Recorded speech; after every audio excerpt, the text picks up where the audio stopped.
Welcome to another episode of Life Matters, where we discuss the matters of life because we truly do believe that your life matters. To my left, we have Dale, we have John, and we have a special guest, Kristen. And we have Devon here, your facilitator. So we're so happy that you guys can join us today. And I'll say this. Here's our opening question because I like asking these icebreakers. So what is the craziest thing that you thought you would never have to say? All I never have to say. Or I guess that you have said that you never thought you had to say. I'll start so that we give some time. Yeah, I got nothing so far.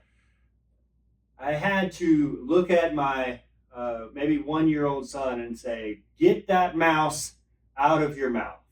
Okay. All right. Okay. All right. One thing that I've said is, oh man, that's a bunch. Okay. Get out of the toilet. Yeah. My one of my kids, they were in the nursery toilet in our church, and they were just in there. And they were with me one day in the office, and I went away for a snack to get a snack or something. And I walked back in, and the door was open in the restroom in the nursery, and they were in the toilet. And I was like, "Get out the toilet!" So that's one thing I never thought I had to say. We gotta go back to I thought we were. He was straight to the point. Now you gotta give some more context. That was great. It sounds better when I don't get it. Yeah. No, we had a cat, and as you imagine, the cat did cat things, and the cat thought that it was being nice. It was bringing a gift to my son, who my son didn't understand that it was a gift that was much better for cats. Yeah.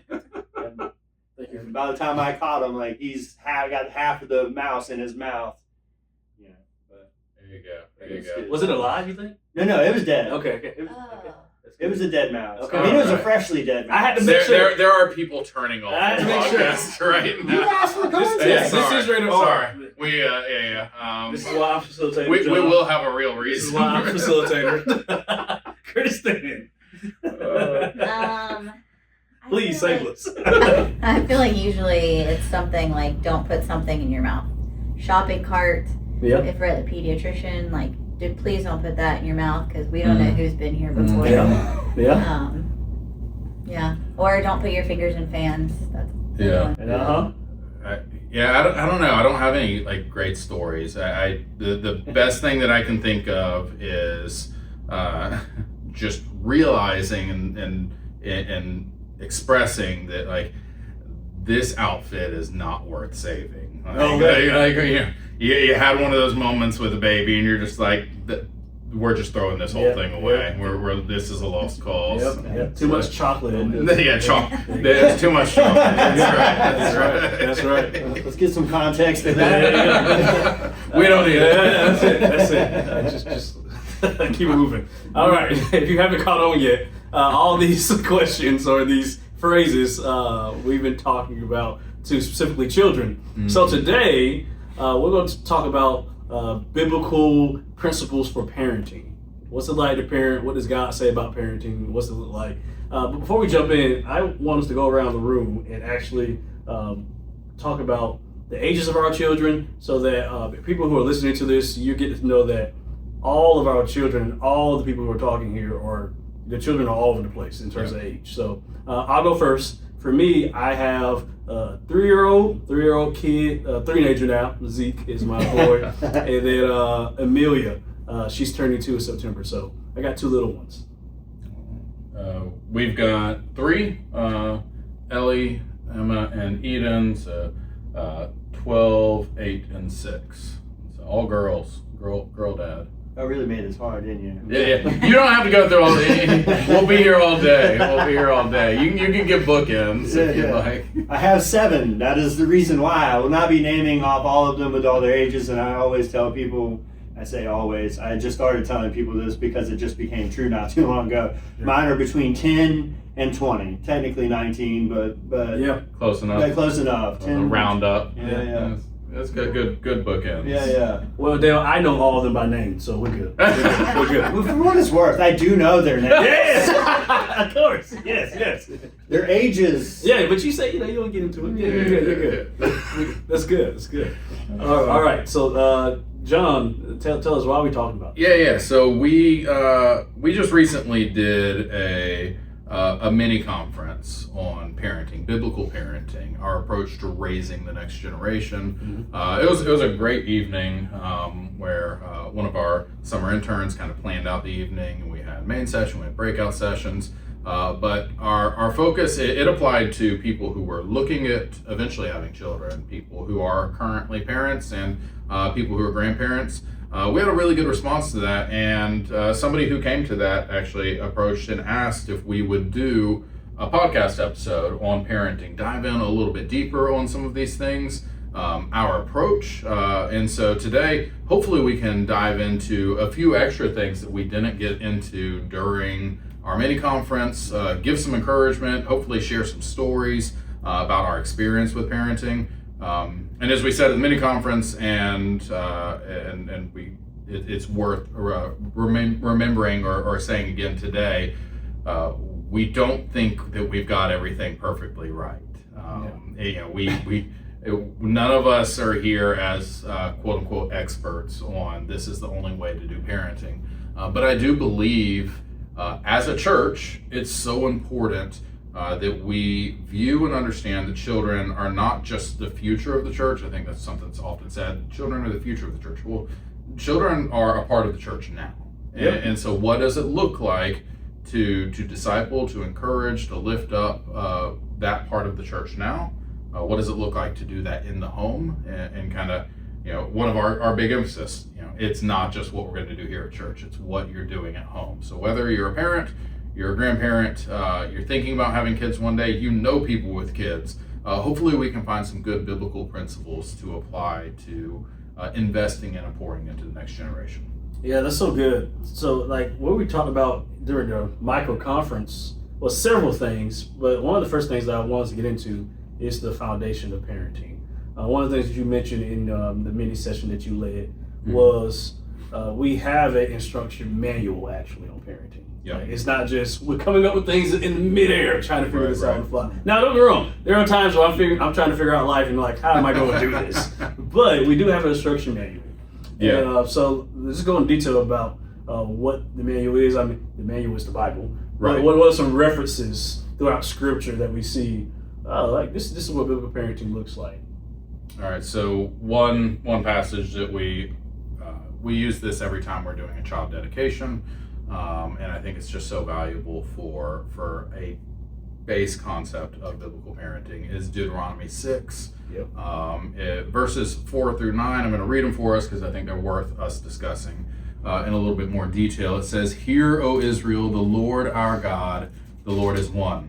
Love the Lord your God with all of your heart, with all of your soul, and with all of your strength.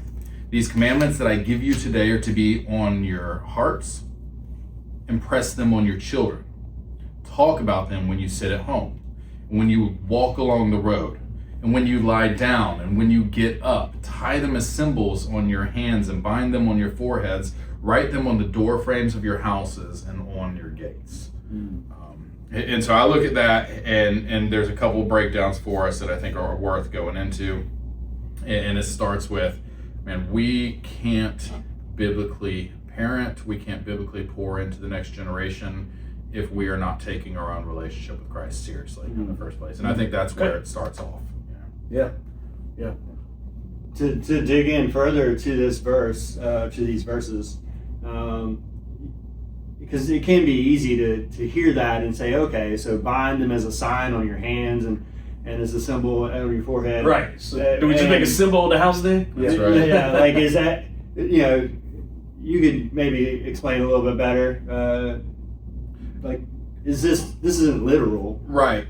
Well, I'm going to say no. But I mean, to be fair, there were a lot of traditions with doing this. They in that time there were people who literally like had a box that they would kind of wear on their forehead. Still do. Some do. Yeah, sure. For sure. we wouldn't take that in the literal sense of that it's just physically doing these things, but rather what you're doing with your hands, what you're doing with your mind, what you're doing with your heart, bind the word of God in it so much. And notice that it comes off of that concept of like, impress this on your children and talk about it when you're at home, talk about it when you're on the road. And so I think there's this beauty in kind of that description of like, discipling your kids isn't just like a one-time thing. It's not just, okay, sit down for discipleship time. It's like, yeah, they're sit down and we're going to have serious conversations also just as you're going along on the road. Yeah. And as you're just kind of doing life, pour into your kids. Let them see your relationship with God. Pour into that relationship with God. Talk about the things of God all the time. Let it be so every part of you that it's in every aspect of your home. Okay, so this is the fun part. That we got the foundation, and I agree with you. Mm-hmm. Now, if I'm a parent and I hear this, you're telling me to pursue Christ in everything I do. How do I do that when my kids get on my nerves? How do I do that when the day's not going good? And some days my children they're pushing me to my edge. So what does that look like in my home? What's it like to be a godly example? What? Children can be annoying? I guess. I can speak for parents here. Just being, don't want to be cynical, but like what they say, the phrase is what? The days are long and the years are short. Like, what's that look like to actually walk alongside your children and teach them about God? Not just on Sunday, but throughout the week. I guess the best way to look at it is let's look at experiences in our lives. What's it like in our lives to do it with our kids? Not only that, but I would take us back to Galatians 5, fruits of the Spirit. Fruit of the Spirit, 5:25. 5:25. That's what I thought. Yeah. Just making sure. Yeah. That's the first time I've ever heard Dale be this quiet. He's They're probably losing you, man. Oh yeah. I've never heard you get quiet. I think it's because there's 4 of us, and now I feel like if I'm talking loud, I'm going to be yelling in Kristen's ear. Yeah. No, it says this. If we live by, I'm sorry, 23. It's 23. Yeah, I was about to say that's not right. 23 is 22. There you go. But the fruit of the Spirit is love, joy, peace, patience, kindness, goodness, faithfulness, gentleness, self-control. And I'd say, when I think your question was like, how do we deal with them when they're being annoying? I think part of it is we deal with them as we are Christians by the fruit of the Spirit. Peace, patience, love, kindness, gentleness, self-control. And joy. And joy. The joy comes after we get done. I think that's good. That's good. Yeah. I was just saying it's hard though. It is. It is. I think that.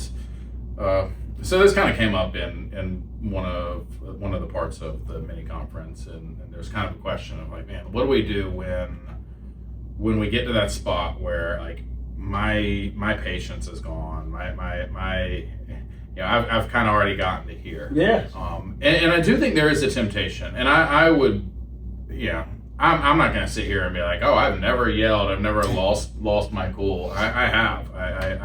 Yeah. But that also doesn't excuse it. Again, I'm not saying that Right. that's the way to go about it. I think there is something beautiful when you can show that level of self-control in your anger and your frustration and your annoyance. It does 2 things. One, it sets an example for your kids of what it looks like, because like kids are learning the world and their emotions can be all over the place, and they're very emotional creatures. They react to stuff, especially the younger they are. And so when I can show them that I'm in control of my own emotions, that I'm setting an example for them that this is something, emotions are good, they're valuable, they teach you things about yourself, but they're not there to control you. And so when I can be in control of my emotions, I'm setting an example for them. 2, when you lose your cool, you also lose control. And so I think one of the most basic things that we can do is to speak directly, to speak clearly. For me, I have to slow down the rate of my speech. When I'm kind of getting to that spot where I'm just like, I've got to slow down. You'll hear it in my voice. I'm kind of like, all right, I need you. Pot's boiling. Yes, it is. Steve's coming up. That simmer in the bottom. And yeah, it's kind of like, all right, I see those bubbles starting to form.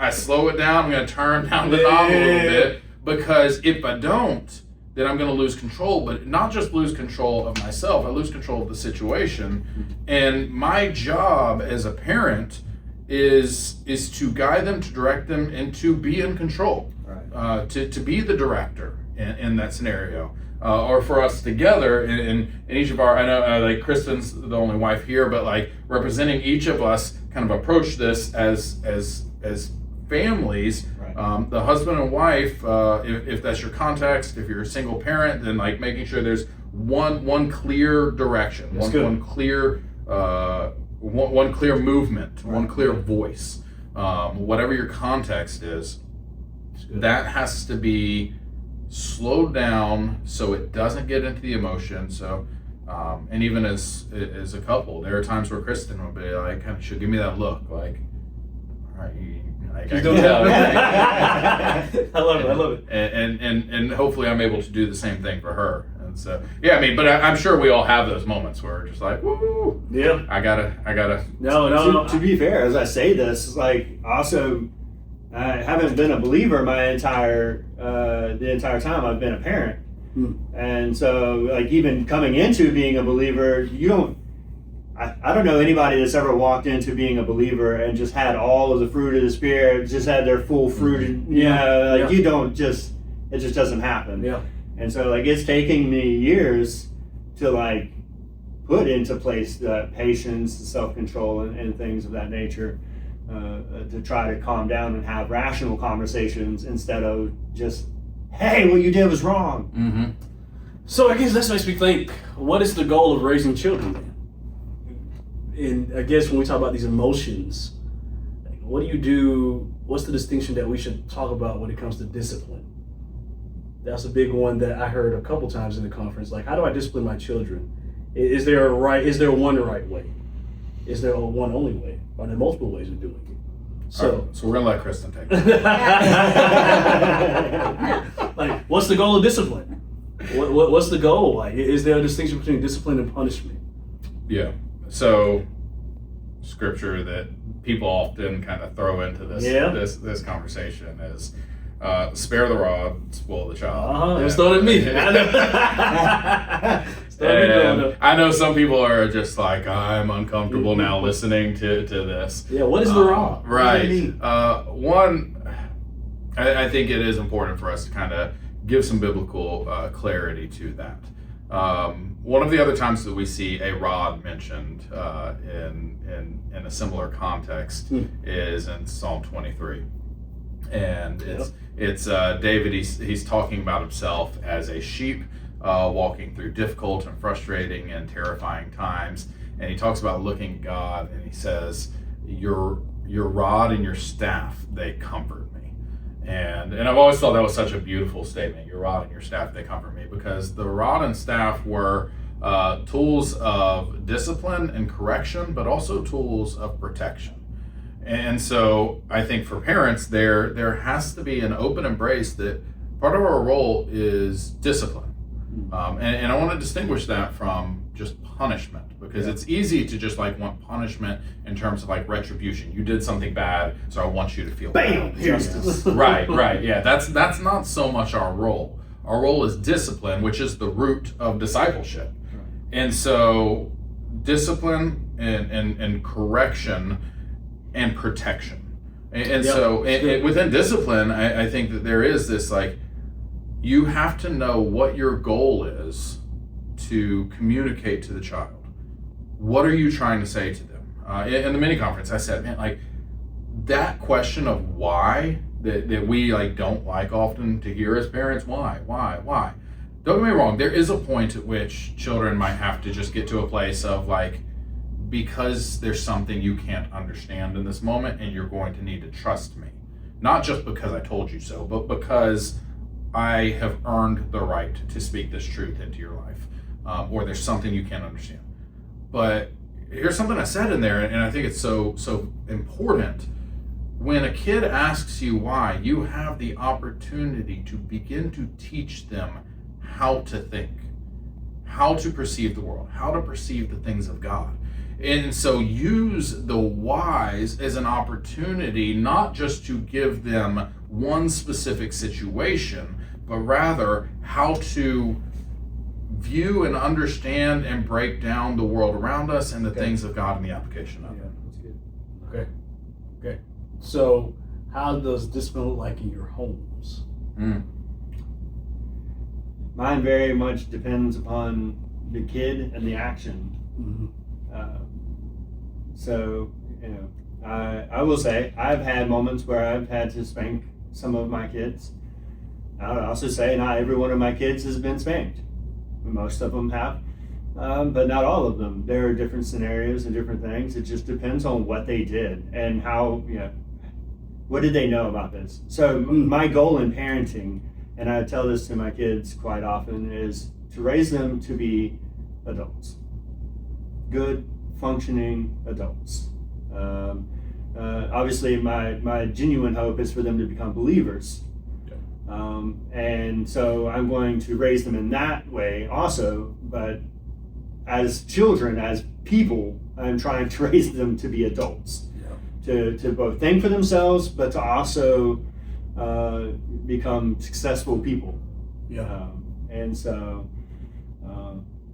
it just depends upon what they are pushing. I was once they get to a certain age, I try to raise them more as adults and less as children. But while they're children, I try to raise them as children becoming adults. Yeah. It's the goal of raising children is for obedience.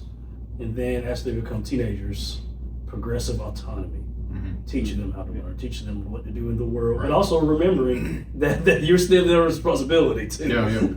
So teaching them that. Yeah, it makes that shift, that transition. And I think it helps them to recognize, like, oh, well, this is how I was taught when I was younger, and this is going to go with me later.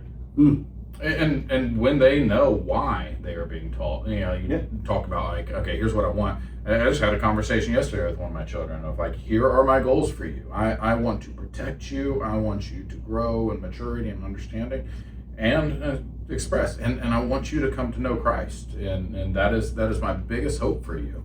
When it comes to discipline in our home, it has been a variety of things. And I think some people get really weary of the exact way to discipline. Right.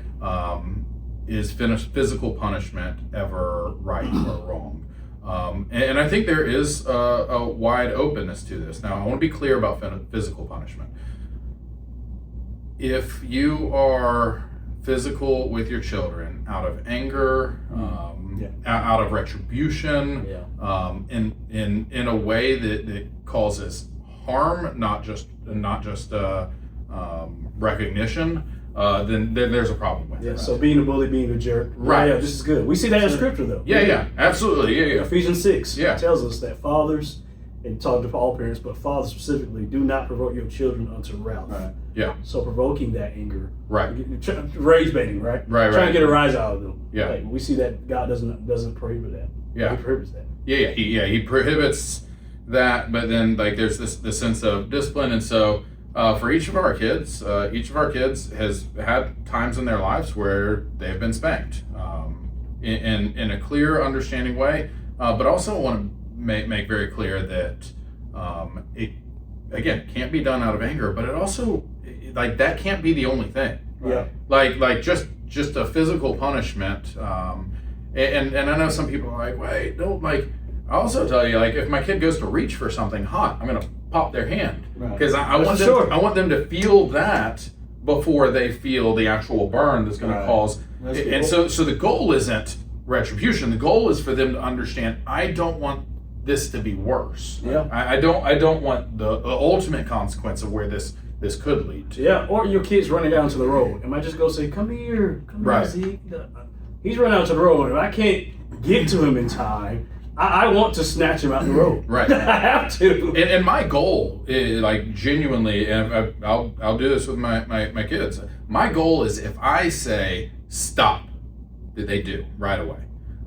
Because if they don't know what's going on and they hear my voice and they hear that clear description of my voice, I want them to trust me so much that there isn't a like, I'm not sure if I should do, because they might not know they're about to run into the road or whatever the circumstance, the scenario might be. And so especially the younger they are, I want them to just hear my voice and just follow that command, not because I'm something high and lofty, but because I'm their father, not their friend. Yeah. Now, I was gonna say that's why we don't do like the 1, 2, 2.5, 3, because then you're just teaching them that they don't have to listen to you the first time you say it. Or the second time.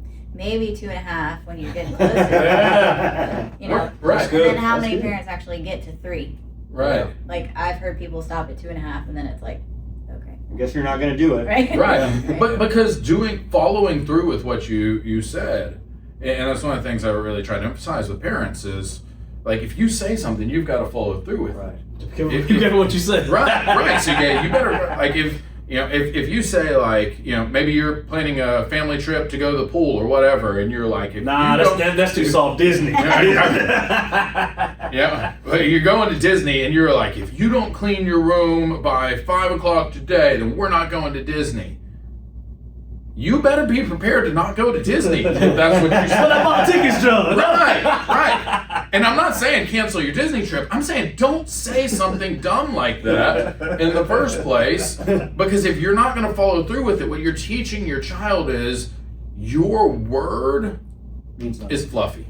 Yep. Your word is loose. Your word can be broken. And I will say, like, I want my kids to know, and even if you haven't started here, I want my kids to know that every word they hear out of my mouth is true. Right. Intentional, yeah. And yeah, absolutely. I want them to know. I'll tell them, I do not lie to you. And I'll ask them. I'm able to say, and God bless us with being able to start from birth with this. I'm able to say, has Daddy ever lied to you? And my girls know, like, I've never lied to them. We are overly honest with them. Maybe more honest than some people would be comfortable with at times. We are overly honest with them, but I never want them to question if what I'm saying is true. And so, man, from a young age, people think it's weird, but, like, as I said, like, discipline always came with conversation. So my kids, from the time they were born, if they were, like, acting out, like pitching a fit in public or whatever, I'd get down and get in their ear. I'd be like, we're going to calm down right now. And like, I wanted them to know my voice from a young age. And so I just get right in their ear, and not like a mean, but just clear and speaking truth to them.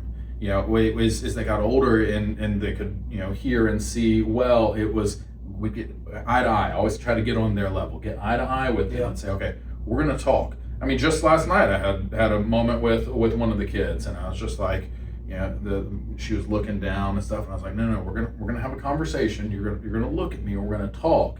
And I was like, and the goal of this conversation, state the goal. Here's what we're trying to accomplish. And by the end of it, always reminding, hey, I love you. Here's my desires for you. Here's my hopes for you. Ending in affirming what I can affirm, but also correcting what needs to be corrected. So I know that's kind of a long description. No. But man, like, having the conversations is so valuable, so important. Being honest, being overly honest, not inappropriate, but overly honest. Even when honesty comes down to, hey, there's something you just can't understand right now, or something that it's not for you to get into this answer. But I'm just going to tell you that there's something else here. And I think something that you said that is actually really important to make sure that I walk away with is when, and for me, this is the way that I discipline as well. I did mention that I have spanked some of my kids. Now, the biggest thing is, the same as you said, I make sure that they know I love you. This is the reason why this is happening, is because I love you. And because what you did doesn't work, and this is the reason why it doesn't work, and this is the reason why it's unacceptable. This is the reason it got this far. Mm-hmm. Like, it's not like we don't. This isn't where we start. This is where we end. Mm-hmm. Yeah. Yeah. And it's not in the rage of a moment. It's a clear moment of discipline. Again, a correction. Because I want my kids to be able to say, man, my father, my mother, their rod, their staff, they comfort me. That's because we tell our girls, like, we cannot protect you if we don't know what's going on, and so we strive not just to be honest with them, but for them to be honest with us. And one of the practical ways of doing that, one of the things that I do is, if I'm disciplining, especially specifically spanking, I'm not doing it right here in this moment. Yep. I'm giving, like, hey, meet me over here, because I need, and that's how my dad did for us, and that's something that I think that's good. So it's not reactive, right? It's not reactive. It gives you time to think about it, because the honesty is you're going to calm down too as a parent. Because if you do it while you're angry, they're getting angry. They're getting angry discipline, and it's not the same. Yeah. So, like, even if you're calm in the way that you speak, doesn't mean that you're not angry. Because I'm a parent. Yeah, no, I'll walk around the house saying, when I'm up to here, I say, okay, big energy. And my kids, they see that. And then I go up to them, I'll get to their eye level, and I'll say, I got big energy right now. Daddy's got big energy. But we need to talk about this. What you did was not right. And I love you, but we have to deal with this. So Zeke now will run around the house if he does something, or he gets frustrated at building blocks or something like that. He'll say, big energy. Well, I think it's important too, like, if you lose control. Like, it's easy to talk about not losing control, but when you do, like, I know I've yelled so hard that I've just started crying, and they're like, are you okay? And I'm like, but just to ask for forgiveness too, to teach them, like, it's okay for me to ask for forgiveness. It doesn't make me weak. It just means that I need forgiveness as much as you do. Yeah. Oh, wow. What does that teach our children when we ask for forgiveness? I think it shows, like, the grace that God gives us every day. Like, we mess up all the time, but being able to ask for forgiveness, and shows them, like, they can go to God too and ask for forgiveness just like we can, Yeah, I think that's part of setting that example, like, especially if you are starting in parenting, biblical parenting a little bit later. I think admitting your faults, admitting your mistakes, because, like, that's how we came to Jesus in the first place, admitting our failure. And so if we're going to say, hey, follow me as I follow Christ, which is kind of where we started with that Deuteronomy passage, follow me as I follow Christ. If we're going to do that, then part of that is when we fail, admitting our failure. And because when our kid messes up, we want them to admit it. Right. We want them to say, like, okay, here's what happened. Like, I'm going to be honest about it. So when we mess up, we have to be willing to say, okay, here's what happened, and hey, Daddy shouldn't have spoken that way. Yeah, and really being honest with them about those moments, because when they can see, oh, it's okay, because, man, like, I don't want my kids to be afraid to be wrong. And that's why, like, we tell our kids, like, hey, we have a high standard for you, which is good. And sometimes they look at other people in the world, and they're like, oh, hey, those people over there. Why can they do that? Yeah. And one of the things we talk about is, like, hey, like, we admit, hey, not everybody's going to do it the way we do it. But this is how we do things in this family, and our responsibility is to you. And so we're doing our best to protect you and to honor you and to love you and make sure all of those things are happening simultaneously. And so there might be other people who maybe that works for them, maybe it doesn't work for them. But that's not our primary responsibility. Our primary responsibility is to you. And so expressing to them what's happening. If I make a mistake, I'm going to hopefully admit it. If they make a mistake, I want them to know that they can come to me and admit the mistake, not expecting just harshness, but expecting an opportunity to learn and grow from it. I think it also, like, as they go to school, even their friends, like, it. I hope that it trickles over to their friendships of being like, for them to feel like they can ask for forgiveness even from other people, not just us. Well, we don't really think about that, huh? Where our parenting really does impact how they view friendships too. Because if they see parenting as control, then they view friendships as control too. So, in seeing that helps think about this for parents. Like, we're not gonna be perfect. Yet God, in His love for us, calls us to walk with Him. And as you say, Kristen, like, okay, we need to confess this to Him. And in our confession to Him, we find that there's communion there, there's honesty. That now there's a union with God. And hopefully we can say for our kids, okay, I want union with them too. I desire for them to grow. Yes, be functioning adults, but I desire for them to be genuine followers of Jesus. And then I really hope that they actually have a relationship with me as they grow. Yeah. And you know, as we consider that, you know, and I think it's a good point. Your kids aren't always going to be with you, and they're going to see all this other stuff in the world. They're going to see other people in the world their way. And so if our only preparation for them is that they kind of live in our lives, we never talk about that other people are going to be different, and we're not really setting them up for success in that. And that's one of the reasons we do have those conversations in our home of like, hey, other people are going to be different, because they're going to go to school and they're going to hear people talk about things differently than we would, or approach things differently than we would. And I want them to be prepared where they're not like, oh, I'm surprised by this. I was in a bubble. Right. But rather they know it. They expect that there will be people who live according to the things of this world. And they're prepared for it. And so we talk about like, hey, like here's some of your friends, they're gonna do this kind of stuff, or they're gonna say these kinds of things. And we want you to understand why we don't. And so I think in that preparation, another note on all of that is that we haven't really dove into yet is hearing them out. Yeah, and I'll say this is a hard one for me because... Two hands, brother. I mean, it is no secret that I can talk. And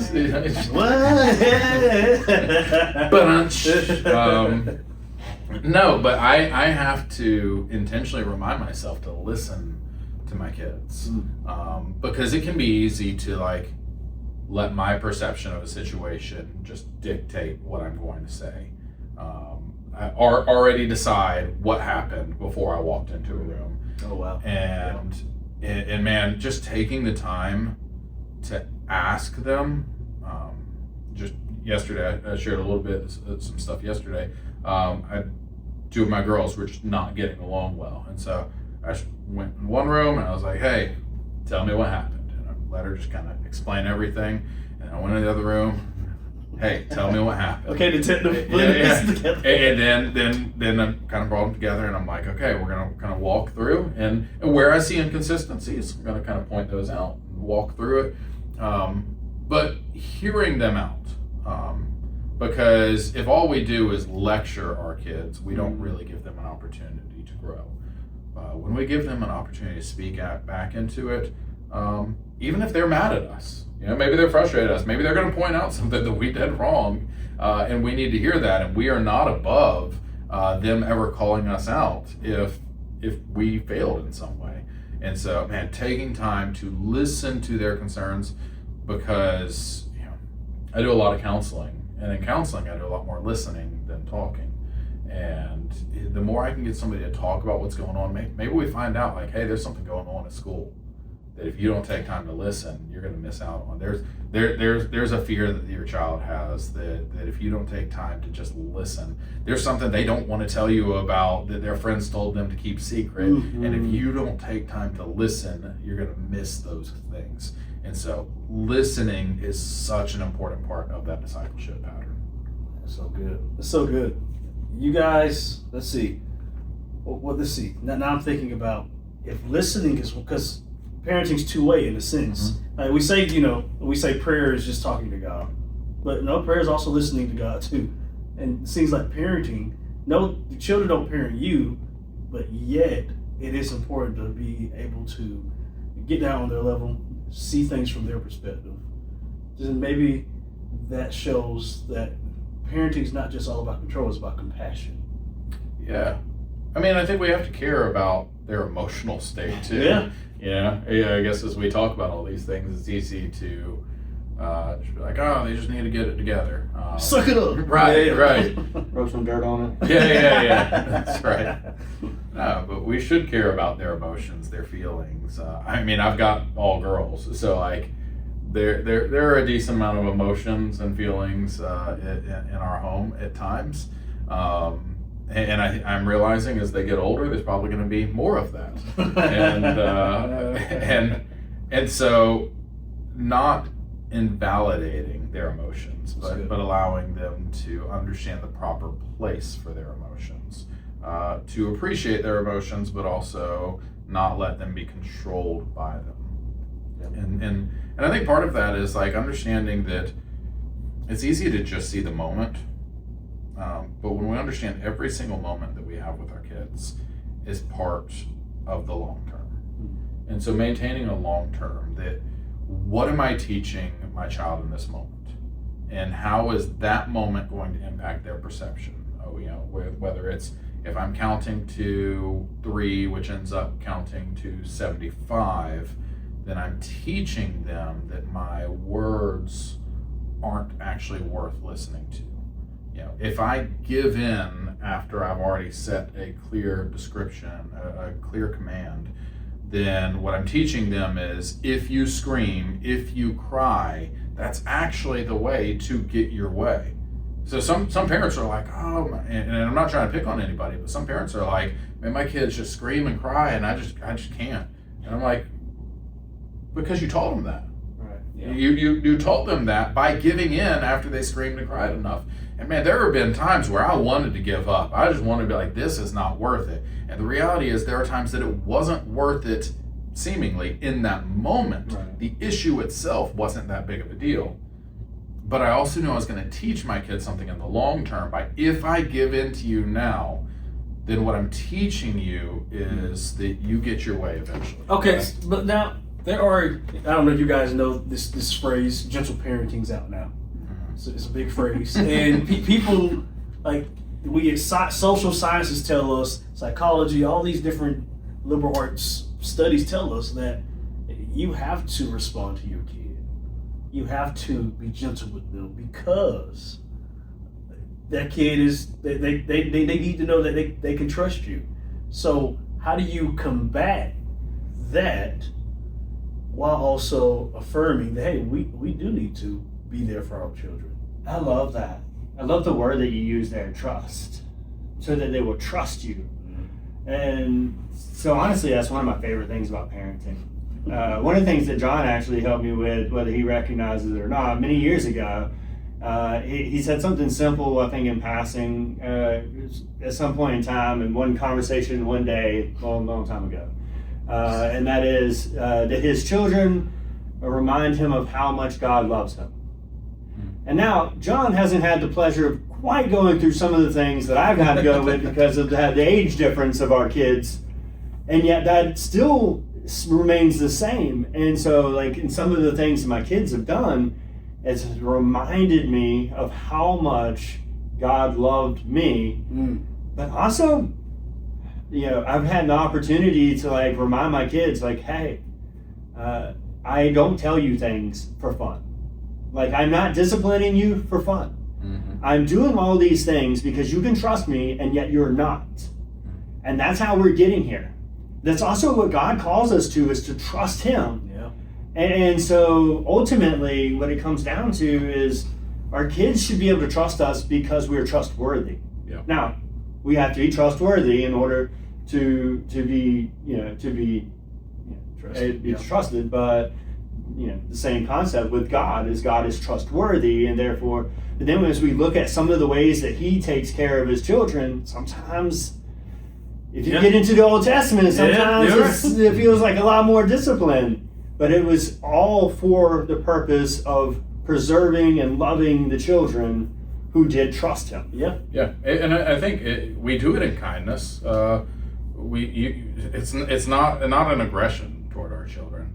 It's out of love. Everything we do should be out of love, but love isn't ignoring the problems, and love isn't just affirming the problems. That's a soundbite. And so, for us, and I know y'all have done the same thing in your marriages. It was starting from the very beginning of, okay, let's examine how are we going to parent them. Yeah. Let's make sure that we're on the same page. I still do that. Are we on the same page? Yeah, absolutely. I know, and I think it does. It takes all the time. Hey, how are we going to approach this? That constant communication between us is always so important, so that if the girls come and ask me a question and they get one answer, they know that they're going to get the same answer from Kristen, and vice versa. And if for some reason Kristen and I didn't get a chance to talk, and they try to use us to manipulate this, like, oh, maybe I can get the different answer out of mommy or daddy, then they know they're going to get in trouble if they try to pin us against each other because we didn't have the time to talk about it. But I think if you're married and you're doing this together with a godly spouse, it's taking time to actually have these conversations. How are we going to approach parenting? Are there other parents that we can look at to kind of set a godly example? And there's not one perfect way. We do one thing that that some people probably wouldn't like. And if your kids are listening along with you right now, I'm going to tell you, you might want to pause this for a second because I'm gonna mess you up. So you might want to pause this, listen to it on your own, and then you can decide if you're going to listen. I'm looking at Kristen. She's affirming this. She's I think she knows where I'm going. I'm telling you, if you don't pause, this is your fault. We don't do Santa.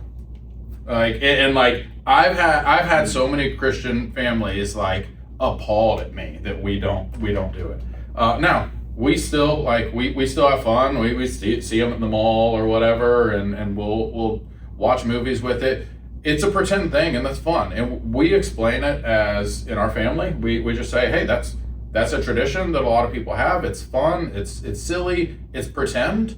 And we treat it kind of in the same way that we would Mickey Mouse or any other character. And they know it's pretend. Now, we had to have conversations with them from a very young age of hey, other people like to play this game very seriously, so don't ruin it for anybody else. It's a game? So, yeah, that's kind of how, the best terminology we could think of to kind of describe it is, for other people it's a game that they take very seriously, and they like to really pretend with this, and that's okay. That's somebody else's family. That's not our decision. Right. But for us, and I know, I've had people been almost you would think I ripped a page out of the Bible for doing that with some people. Taking the magic out. Right, taking the magic out. Yeah, well, no, seriously, and I know it's not for everybody, but for us, we were just okay, for Christmas, we wanted to be really clear about what it is about and what it's not about. That's good. No, my kid Zeke, he'll ask me, hey, who's Santa? What does Santa do? And I could just tell him, Zeke, anybody can be Santa. Anybody can be a gift giver.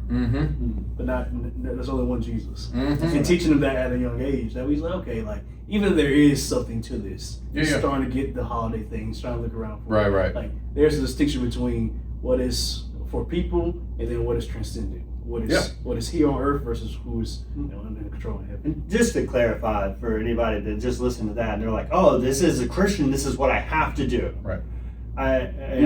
If you're man, I want my kids to have this pretend thing, do what you do.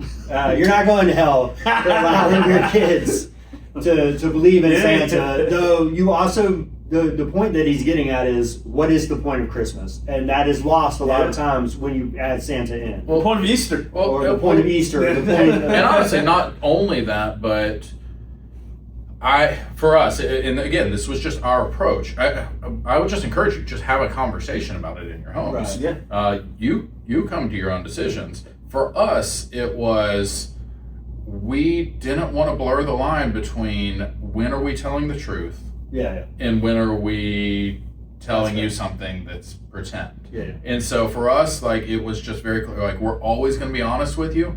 And what we found, at least in our context, was it didn't take away from the magic of anything. It we still have fun. We still Santa's at the mall. We'll go see him and send us. They just know it's pretend. Y'all still have great Christmas parties. We love Christmas. For us, it's never taken away of the enjoyment of these things. And again, not to get too sidetracked here, kind of at the end of this, but it was ultimately what I'm trying to make sure we're clear on is have the conversations so you know so you plan out what you're doing as opposed to reacting and just doing what everybody else does or what the world tells you to do. Consider, what do I want to do? How am I going to raise my children? How, if you're married, how are we going to raise our children in such a way that we're unified and we're pursuing God in it, that whatever we do, whether we're walking along or we're sitting down, whether we're in our homes or we're on the streets, that God is glorified in the way we disciple.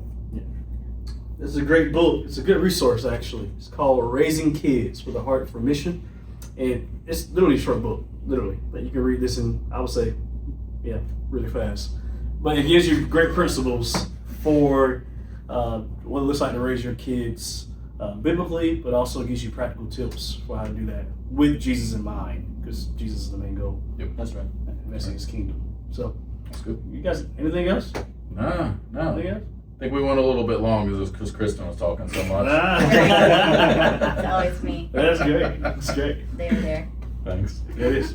All right, Life Church, please go to your mission field.